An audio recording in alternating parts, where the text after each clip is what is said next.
on Osrc News at 7. Ondo State Government restates commitment to child rights protection.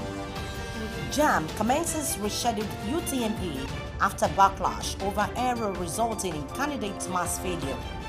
President Tinubu urges security agencies to redouble efforts in tackling national challenges. From the foreign scene, U.S. Supreme hears argument on birthright citizenship battle.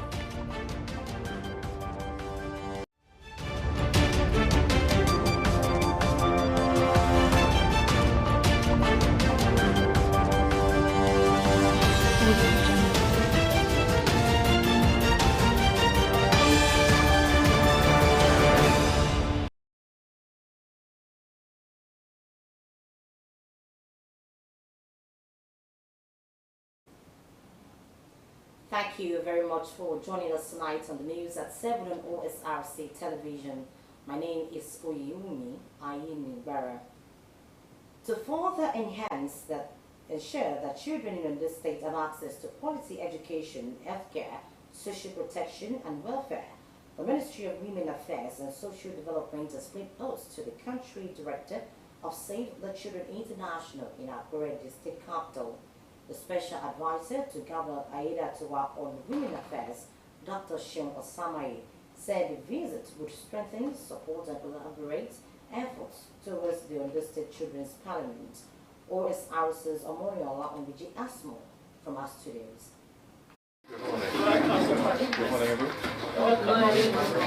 The future of any nation lies in the care and preparation of its children, those who will uphold and advance the legacies led by leaders of today. In Ondo State, the government is making deliberate efforts to safeguard the future of the Sunshine State by prioritizing the welfare of children.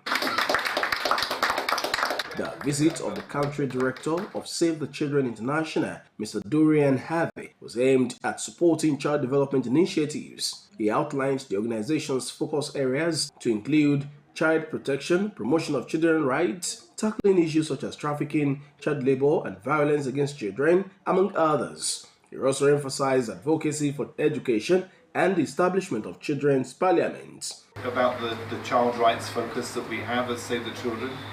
In all of our work globally, we work to protect and promote the rights of children, and particularly the rights of children to survival, to education and to protection.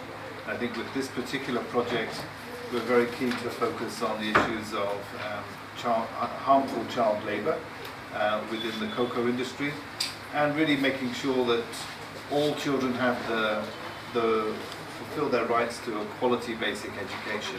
The special advisor to Governor Aiyedatiwa on Women Affairs, Dr. Shem Osamaye, commended the visit, describing it as a step in line with the present administration's vision of empowering mothers through free skill acquisition programs designed to boost economic capacity and improve child care. She assured the team that Ondo State remains safe and conducive for children development. I want to tell you that we've interacted with your team members, the program manager, Mr. Imo, and others. I understand what you're doing in the farming arena, especially in the cocoa farmers organization, to ensure that as much as possible our children are not used for labor. I want to tell you that in Ondo State, children do not pay school fees here. So there is free access to education. Executive Secretary of the Ondo State Agency Against Gender-Based Violence, Bolanle Afolabi, appreciated the government's continued support for child protection efforts and expressed optimism about strengthened collaboration. In our agency, we also protect the rights of children using the child rights law. We have a child rights law in the state, which seek to protect the rights of all children, protection from harm, protection from child labor, protection from prostitution, and from every other bad practices that can be done against children. A significant step towards deepening partnerships for child-centered development across the state.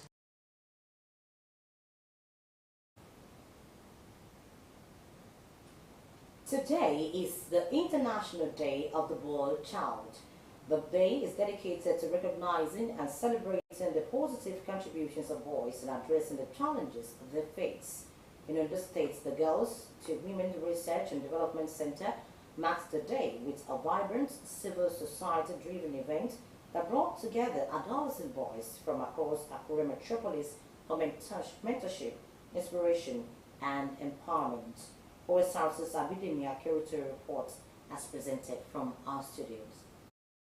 Since 2018, May 16 has been globally observed as the International Day of the Boy Child. The 2025 theme is Building Self-Esteem in Boys. Stand up, be heard, be seen. At the heart of this celebration is a commitment to amplify the voices of boys and equipping them with the tools to strive. Convener and CEO of the Girls to Women Research and Development Center, Olamide Falano, emphasized the unique challenges boys face across different societies' pressures that require intentional support and advocacy. For the girl child celebration, there's always a lot of buzz everywhere about the girl child. We also need to ensure that we continue to call to mind issues concerning our adolescent boys, and that is why we have a day like this, because a lot of times our boys, adolescent boys, get hurt, get raped, get assaulted, get molested, and they suffer in silence and eventually become adults who are depressed or who are angry about the society.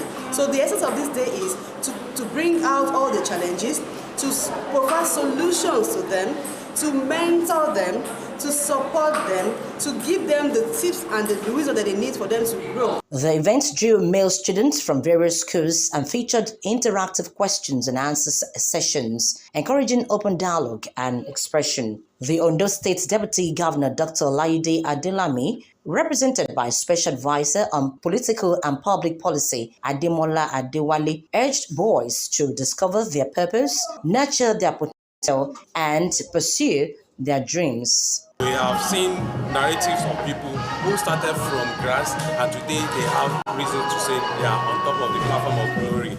So it is possible to have focus on what you want to become in life and work towards it. It is even sweeter when you do it that way than to come up and say, Mentors and facilitators at the event highlighted the importance of leadership and mentorship, stressing how early guidance shapes the trajectory of a child's success. We're exposing them to value-driven orientation. We are encouraging and motivating them to be boys that contribute meaningfully and positively to the society. We talked about mentorship for moral development and for adolescents. Finding the right mentor is very crucial to their youth. And if they are not able to get the stage right and whatever they're doing, affects them in the long run. The event also reflected government's growing commitment to engaging adolescent boys through targeted sensitization and support initiatives, ensuring their development remains a critical part of inclusive policies. As government, to make sure that we encourage you so that by the time you are coming out of it, you already have an idea of what the world is going to be and what you are expected to do as your real person when it is time for you to start taking responsibility.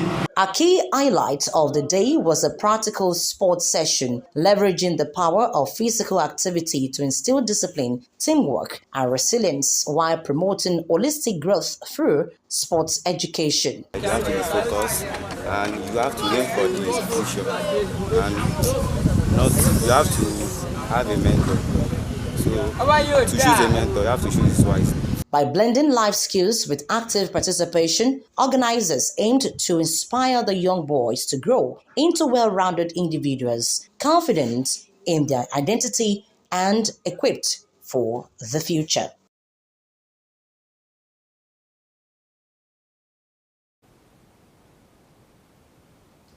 The Joint Admission and Matriculation Board, JAMB, has begun the rescheduling of the 379,997 affected candidates for another unified tertiary and matriculation examination. The rescheduling began this morning at one of the biggest CBT centers in Lagos, located at the WAEC office in Ogba. Students participating in the rescheduled exams had arrived as early as 6 a.m., while some parents who follow their children to the JAM centers were seen sitting on the floor. The JAM registrar, Professor Ishaq Oluyede, had admitted errors in the just concluded exam affecting 206,610 candidates in 65 centers in Lagos. Also, 92 centers in Owerri zone were affected, comprising 173,387 candidates in 5 states of the South-East. In the meantime, parents of the candidates affected by the human error which led to a glitch in the 2025 Unified Tertiary and Matriculation examinations have demanded the postponement of the planned receipts, which begins today till June 2025.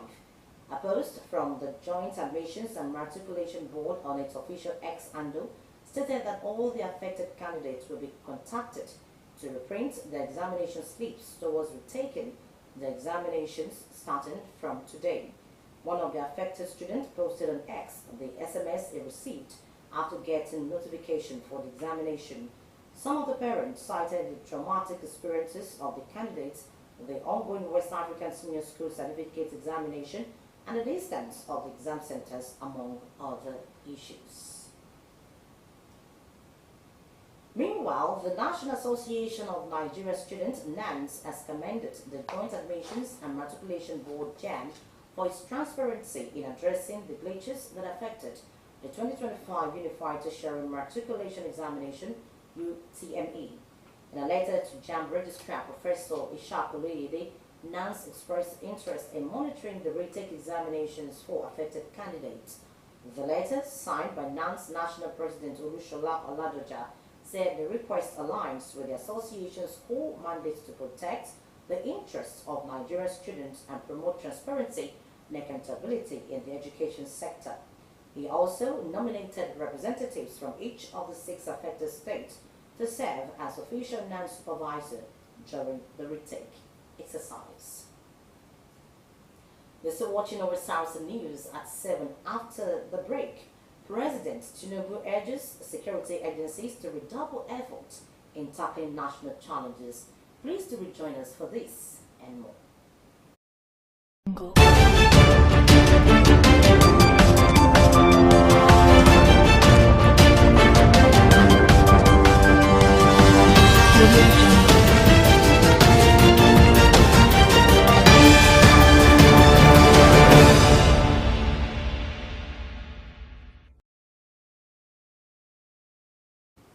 Thank you very much for rejoining us.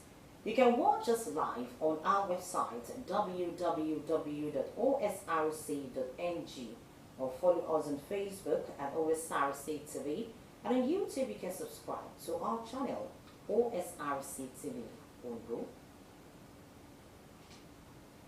Members of the Ondo State House of Assembly have renewed their commitment to purposeful legislative engagement aimed at fostering good governance and improving the lives of the people. At the resumption of plenary, the Speaker, Olamide Oladiji, urged lawmakers to rededicate themselves to the service of the people. House of Assembly correspondent Omoshiliola Adesoye Ajayi reports.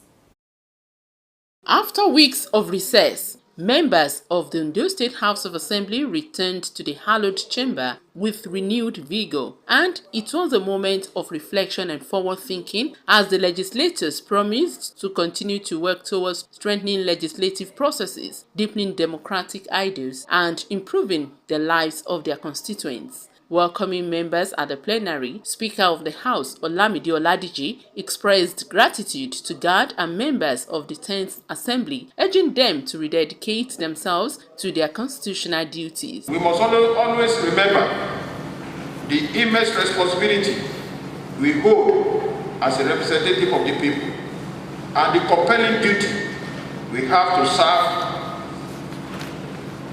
our great state. Oladiji, who emphasized the importance of collaboration, transparency, and a people-centered approach to lawmaking, also noted that the current assembly is focused on making laws that will drive development and enhance the socio-economic well-being of citizens. It is crucial that we prioritize the needs of our constituents. We must remain steadfast in our commitment to promoting good governance, ensuring social justice, and fostering economic growth. Other lawmakers stressed the need for synergy between the legislature and other arms of government while maintaining their oversight responsibilities. The Speaker therefore announced the constitution of interim ad hoc committees to oversee ministries and MDAs pending the formal reconstitution of standing committees. The newly constituted ad hoc committees are Ad hoc Committee on Osopadek, to be headed by lawmaker representing Eseodo constituency, Uluwatoyin Allen, and Ad hoc Committee on Health, to be chaired by lawmaker representing Irele constituency, Dr. Christopher Ogunlano. Let us approach this new session with a renewed sense of purpose and dedication. Let us work tirelessly towards building a better future for our people, guided by the principle of justice and equality and progress. The lawmakers resolved to continue upholding integrity, accountability, and inclusiveness as they carry out their constitutional duties. Omoshiliola Adesoye Ajayi, Osrc News. In today's rapidly evolving digital landscape, the need for tech-savvy administrative personnel has never been greater. To this end, confidential secretaries from 6 local government areas in the southern senatorial district of Ondo State converged on Okitipopa for a capacity building workshop aimed at enhancing their digital skills. Blessing Obi tells us more. To bridge the digital gap in public administration, the Ondo State Local Government Service Commission, in partnership with the Industrial Training Fund, organized a one-day capacity building workshop for confidential secretaries in the Southern Senatorial District. With a focus on digital workflows and artificial intelligence, the training is designed to equip secretaries with modern tools to enhance productivity and efficiency in the workplace. Chairman of the Commission, Femi Idris, represented by Ifedayo Iji, said the initiative is part of broader efforts to strengthen the digital competence of administrative staff. As the world of office administration transforms at an unprecedented pace, it is imperative that we as public servants and professionals stay ahead of the curve. This program is designed to provide you with the latest insights, practical tools, and hands-on experience to harness new technologies and enhance your management capabilities. To our participants, confidential secretaries from southern part of the government service areas, I urge you to make the most of this opportunity. Engage actively, share your experiences, and embrace the spirit of continuous learning and collaboration. Permanent Secretary Bayo Ilawole underscored the critical role secretaries play in governance and the urgent need for them to adapt to emerging technologies. Confidential Secretary plays vital roles in administrations of the local government, not only local government, in any organization. And they are often, and you want to bear me witness, that you are the first point of contact for citizens. And you are responsible for handling sensitive information. So, suffice to say that this training will provide you with the necessary skills and the knowledge to perform your duty effectively. Participants share their enthusiasm, expressing confidence that the training will enhance their capacity to meet today's administrative demands. The training is very, very important to us because it gives us some skills. There are some things that you have not been known before. You are really exposed to it, and we are knowing now. So it will also enhance our work when we get to the office. This is the era of computer. This is the era that a confidential secretary must know what is happening globally, and they must be able to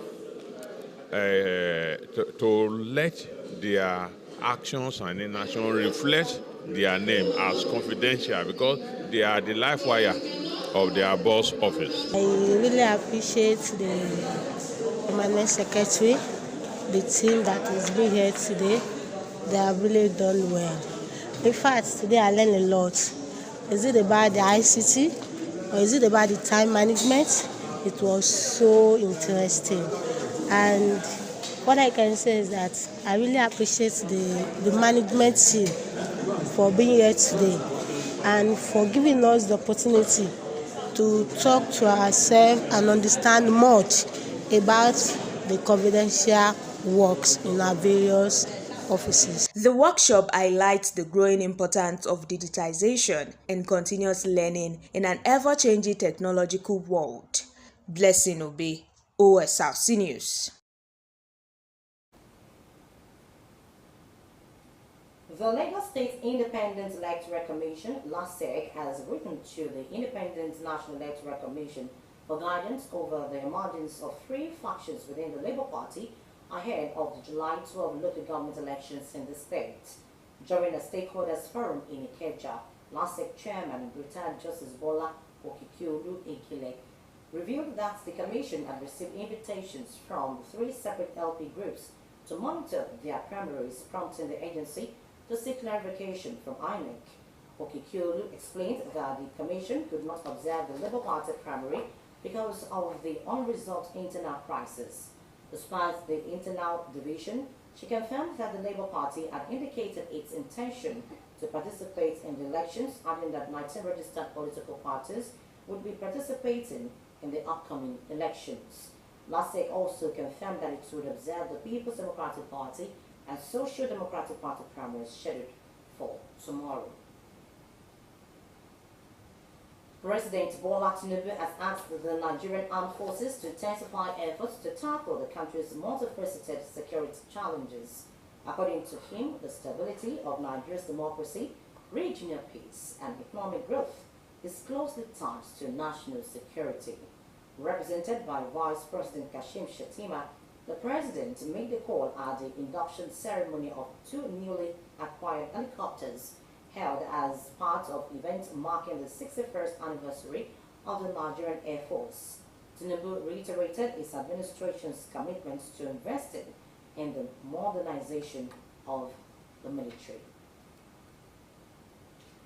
And the Secretary of State's government has warned politicians against taking unilateral security measures, labeling such actions as reckless and counterproductive.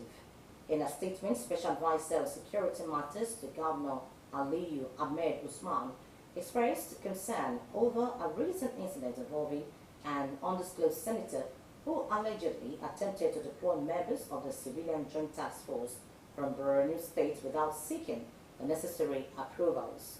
Usman affirmed that the government is open to all genuine efforts at promoting peace and security, but stressed that such initiatives must adhere to establish procedures and align with the state official security framework. Reaffirming its commitment to protecting lives and property, the government urged all stakeholders to work through legitimate and institutional channels when contributing to the security of the state. Meanwhile, troops of Operation Safe Haven have neutralized two suspected bandits in Wasa local government area of Plateau. The media officer of the Special Operation Major Samson Zakom disclosed this in a statement in Jos. Zakom said the suspects were neutralized following a tip-off of the activities of bandits in the community. He explained that the troops also recovered a firearm during the operations. The media officer, who called for the support of Plateau residents, assured the people that the military special operation remains committed to flushing out criminal elements from the state. Deputy Speaker of the House of Representatives Ben Kalu has sought partnerships with Australia and Rwanda to enhance women's representation in governance, security and mining, among other areas. Kalu made a call during separate meetings with both countries and embassies, delegation led by Leanani Binjoda from Australia and Christopher Bazimbamo from Rwanda at the National Assembly, Abuja. He told the delegation that Nigeria is endowed with natural resources and that the mining sector offers huge potential for growth. and Development. Acknowledging Australia's mining expertise, Kalu sought collaboration to share best practices, technology, and sustainable methods for responsible resource extraction. The Deputy Speaker also informed the delegation that discussions are ongoing regarding re-evaluating capital punishment within Nigeria's legal framework. The U.S. Supreme Court is examining the legality of President Donald Trump's executive order aiming to end birthright citizenship for children born in the U.S. to certain immigrant parents. The courts, composed predominantly of conservative justices, appeared split during the hearing. Adewumi Taiwo tells us more. Are all people born on U.S. soil U.S. citizens? The answer had been considered yes, and settled law for more than a century until Donald Trump returned to the White House in January and signed an order ending birthright citizenship for children born to parents who are undocumented or foreign visitors. Birthright. That's a big one.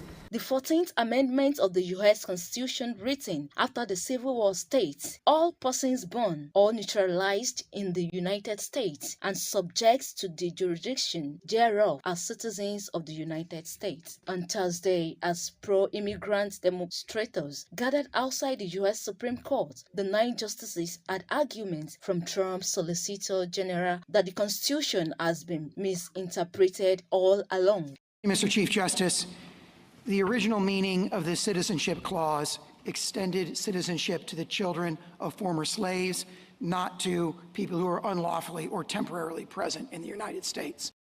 Justice Sonia Sotomayor, among court's liberal minority, noted that 4 previous Supreme Court rulings have affirmed that citizenship extends to all people born in the U.S. We have another case where we said that even if your parents are here illegally, if you're born here, you're a citizen. We have yet another case that says even if your parents came here and were stopped at the border, but you were born in our territory, you're still a citizen. And we have another case that says even if your parents secured citizenship illegally, you're still a citizen. Just as Brett Kavanaugh, a conservative appointed by Trump, questioned how his order would be enforced. How this is going to work. What do hospitals do with a newborn? What do states do with a newborn? The court's conservative Supreme Majority largely stayed clear of questioning the constitutionality of Trump's order. Instead, they focused on the narrower legal question of whether lower courts overstepped their authority when they froze the order nationwide after siding with immigrants, mothers, and 22 state attorneys general who sued Trump. We need to make sure that if you're born in this country, you have the rights of being an American. You have the rights and the liberties of being an American, and no one president can undermine that with an executive order. The courts won't issue their ruling until June or July, and it is only then that we'll find out whether the justices even tackle the constitutional question of birthright citizenship and whether their answer to that question could mark a fork in the road of this country's history, altering the meaning of being American-born. Adewumi Taiwo, Osrc News. And to end the news tonight, again are the major stories. We told you that to further ensure that children in the state have access to quality education, healthcare, social protection and welfare, the Ministry of Women Affairs and Social Development has played host to the country director of Save the Children International in Accra, the state capital. We also told you that JAM has commenced the rescheduling of UTME after backlash over error resulting in candidate mass failure. President Tinubu has urged security agencies to redouble effort in tackling national challenges. And from the foreign scene, we told you that the U.S. Supreme Court is examining the legality of President Donald Trump's executive order aiming to end birthright citizenship for children born in the U.S. to certain immigrant parents. And that's the news tonight. Thank you very much for watching. Good evening.